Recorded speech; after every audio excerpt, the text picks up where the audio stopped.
Okay, so the first thing I want to discuss today is something I've been asking ED to add, or wishing they would add for quite a while now. And Razbam has pulled it off, I'd say roughly, I don't know, maybe 75% of the way. Maybe even more, maybe 85%. But that is a tinted visor for the helmet. Now, I'll go into this a little later. A separate subject. We've got our Leap Motion with the Pimax hand tracking module. We'll discuss more about this later, but as you can see up here, obviously you see my helmet. Tinted visor is not down yet. We'll go into that here in a little bit. I got it set at 12 noon on the Nellis on the Nevada range. And hopefully this will demonstrate a decent amount of what we could use this visor for. My buddies and I only fly in VR, and there has been quite a few times now with all the dynamic weather and clouds and all the realism coming to DCS with the weather that we've been flying into the sun on different missions, and it's washed out the heads-up display, which is what we want to see, right? We want that realism. We eat it up, but that comes into play with the tinted visor. It would make an absolute, right? I feel like it would be an absolute game changer, right? So Razbam finally did it, and right now we don't have the visor on. Now the visor's down. Now, how much we're going to be able to tell a difference on this recording versus what I see in VR, I really don't know yet. I'm going to have to see because I really haven't recorded this yet. But I can tell you in VR it's substantial. This is actually acting legitimately like a tinted visor. My old man used to fly. I still have his helmet, so I'm from a non-pilot perspective, but grown up around it, from what I know, it's fairly accurate. I'm sure, like everything, it can be tweaked to be even more realistic color-wise, but again, visor, non-tinted visor. We'll get off the ground here and face into the sun. Something else that Razbam's done, which is kind of cool, if you watch up here on the mirror, we'll talk about these gloves in a minute, it's still a little finicky. You'll see the visor come down, visor go up, visor come down. So the tinted part, the curvature of the visor right there is awesome. Well done in the mirror. VR is a different thing. What I'm looking at now in my peripheral left and right is essentially a square. I see in the top right, top left corner of the HMD is it looks like a big square rectangular visor.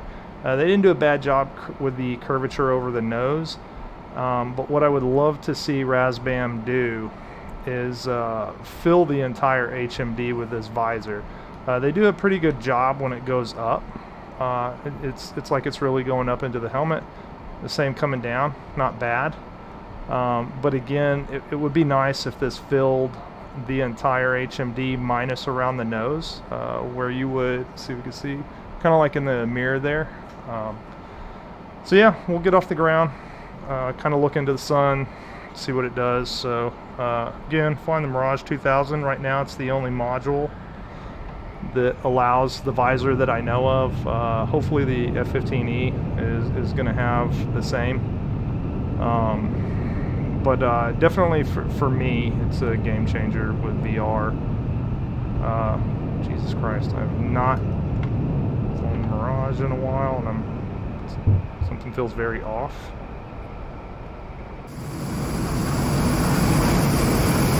Well, maybe it's fly-by-wire, I don't know.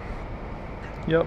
So, and I'm also running on the new multi-thread like everybody else. I won't get off on that subject, but loving it. Definitely seeing a performance increase. Absolutely digging it. So it was actually a really dumbass idea to put it 12 noon because the sun is directly overhead. So right now, I mean, per the usual VR, you know, everything looks good. But again, when you engage the visor, you obviously you're getting the darker shade on everything. I don't know what that lag was just now. Yeah, you're getting the darker shade on the horizon, on the ground, everything. But again, it's a bit irritating having like a square panel in your face and not wrapped around the head like it doesn't feel like a visor in VR. I hope they fix that. I hope they can eliminate the edges and wrap the visor around the head.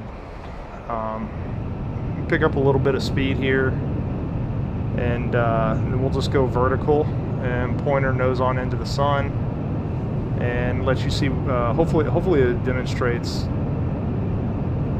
what I'm trying to pull off on the video. Because again, it's... Okay, Jesus Christ, I don't know what all that is. Alright, all you Mirage fanatics out there, I have no clue what the shit is going on with this thing, but we'll go ahead and bring her on up into the sun.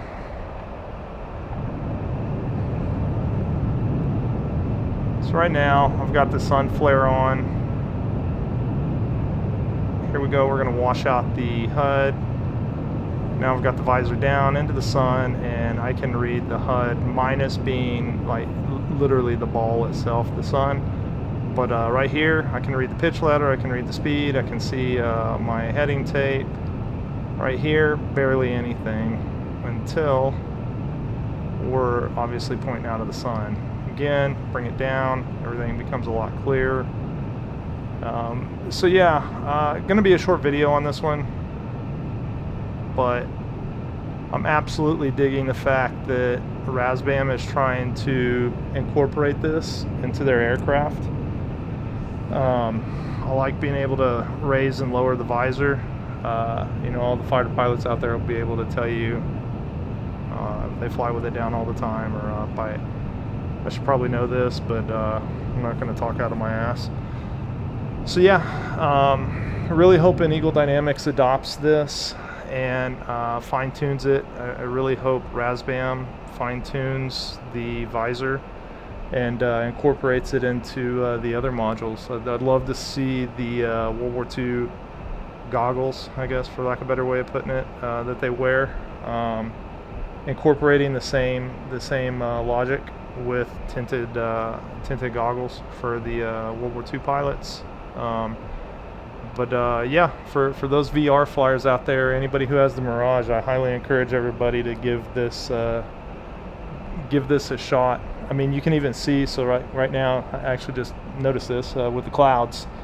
You know, everything you might see down there, I don't know if it shows up on video, but the cloud cover, you put your visor down, it's going to assist a little bit with seeing through those clouds, just enhancing the color tones and the darkness, obviously.